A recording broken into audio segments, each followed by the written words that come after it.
Hey, everybody. I hope you're having a great start to your weekend. Yesterday's reading was really long. Not only that, but I was at the laundromat and I was trying to get my reading done while washing my California king size comforter. And I just ran out of time. And I had to stop the video because you can't leave anything at the laundromat in a public place. So here we are. I'm at home. So if you will join me, let's do April 21st reading. And tonight it seems to be a lot shorter. So 2 Samuel 3, 6 through 21. April 21st. Abner joins forces with David. So let's continue with this story. And should be a pretty short story tonight. As the war between the house of Saul and the house of David went on, Abner became a powerful leader among those loyal to Saul. One day, Ishbosheth, Saul's son, accused Abner of sleeping with one of his father's concubines, a woman named Rizpah, daughter of Aiah. Abner was furious. Am I some Judean dog to be kicked around like this? He shouted. After all I have done for your father Saul and his family and friends by not handing you over to David, is this my reward? That you would find fault with me about this woman? May God strike me and even kill me if I don't go do everything I can to help David get what the Lord has promised him. I'm going to take Saul's kingdom and give it to David. I will establish the throne of David over Israel as well as Judah and all the way from Dan to the north of Beersheba in the south. Ishbosheth didn't dare say another word because he was afraid of what Abner might do. Then Abner sent messengers to David saying, doesn't the entire land belong to you? Make a solemn pact with me and I will help turn over all of Israel to you. All right, David replied, but I will not negotiate with you unless you bring back my wife Michal, Saul's daughter, when you come. David then sent this message to Ishbosheth, Saul's son. Give me back my wife Michal, for I bought her with the lives of 100 Philistines. So Ishbosheth took Michal away from her husband, Palta, son of Laish. Palti followed along behind her as far as Barim, weeping as he went. Then Abner told him, go back home. So Palti returned. Meanwhile, Abner had consulted with the elders of Israel. For some time now, he told them, you have wanted to make David your king. Now is the time. For the Lord had said, I have chosen David to save my people Israel from the hands of the Philistines and from all their other enemies. Abner also spoke with the men of Benjamin. Then he went to Hebron to tell David that all the people of Israel and Benjamin had agreed to support him. When Abner and 20 of his men came to Hebron, David entertained them with a great feast. Then Abner said to David, let me go and call an assembly of all Israel to support my lord the king. They will make a covenant with you to make you their king, and you will rule over everything your heart desires. So David sent Abner safely on his way. 2 Samuel 3, 22 through 30. Joab murders Abner. But just after David had sent Abner away in safety, Joab and some of David's troops returned from a raid, bringing much plunder with them. When Joab arrived, he was told that Abner had just been there visiting the king and had been sent away in safety. Joab rushed to the king and demanded, what have you done? What do you mean by letting Abner get away? You know perfectly well that he came to spy on you and find out everything that you're doing. Joab then left David and sent messengers to catch up with Abner, asking him to return. They found him at the well of Syria and brought him back, though David knew nothing about it. When Abner arrived back to Hebron, Joab took him aside at the gateway as if to speak with him privately. But then he stabbed Abner in the stomach and killed him in revenge for killing his brother Asahel.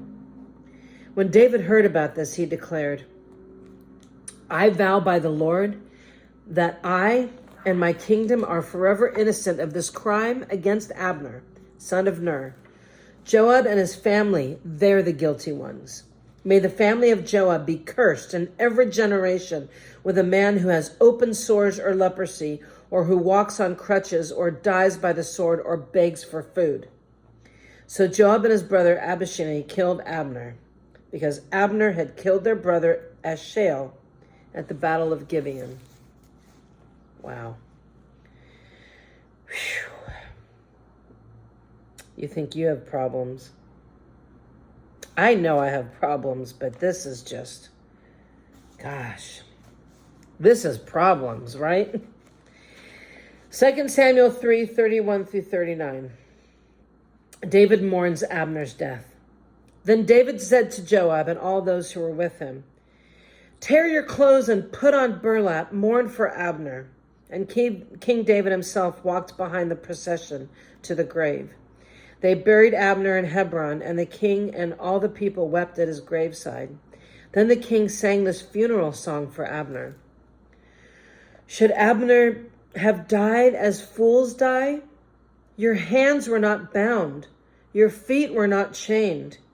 No, you were murdered, the victim of a wicked plot. And all the people wept again for Abner. David had refused to eat anything on the day of the funeral, and now everyone begged him to eat. But David had made a vow saying, may God strike me and even kill me if I eat anything before sundown. This pleased the people very much. In fact, everything the king did pleased them. So everyone in Judah and all of Israel understood that David was not responsible for Abner's murder. Then King David said to his officials, don't you realize that a great commander has fallen today in Israel?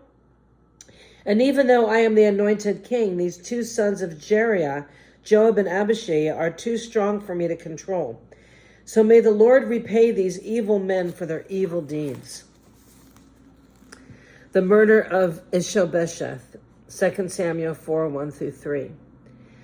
When Ishbosheth, Saul's son, heard about Abner's death at Hebron, he lost all courage, and all Israel became paralyzed with fear. Now there were two brothers, Baanah and Rechab, who were captains of Ishbosheth's raiding parties.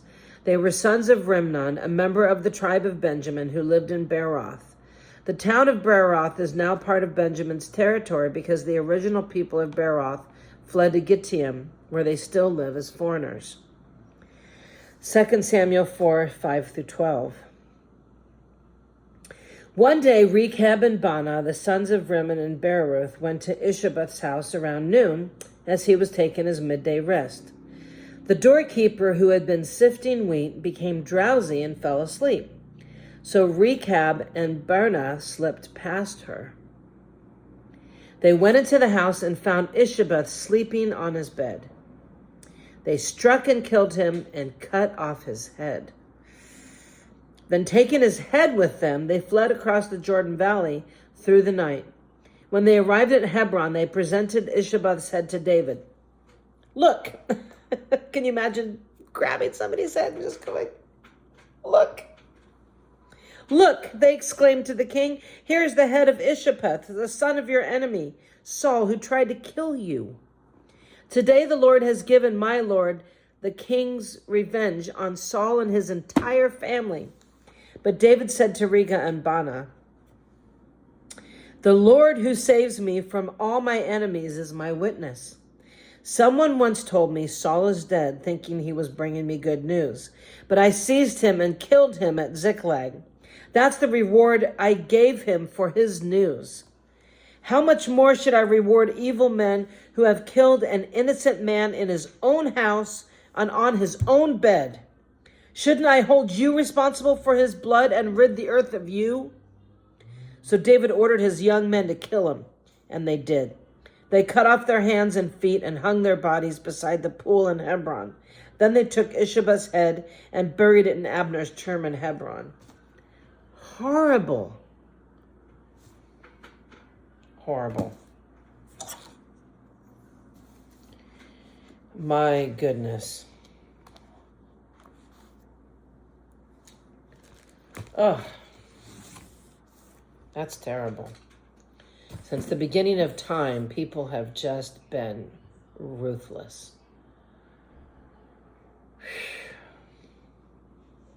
I don't know. That's just awful. Yep, just, I don't even know what to say. Anyways, thanks for joining me in tonight's saga. So, yep, I guess we are not to pay evil for evil. We are supposed to do good, no matter what other people do. Because we are held responsible for what we do. And we have to answer to the Lord. Well, that's it tonight. Thanks for being here. And please join me tomorrow to see what happens next.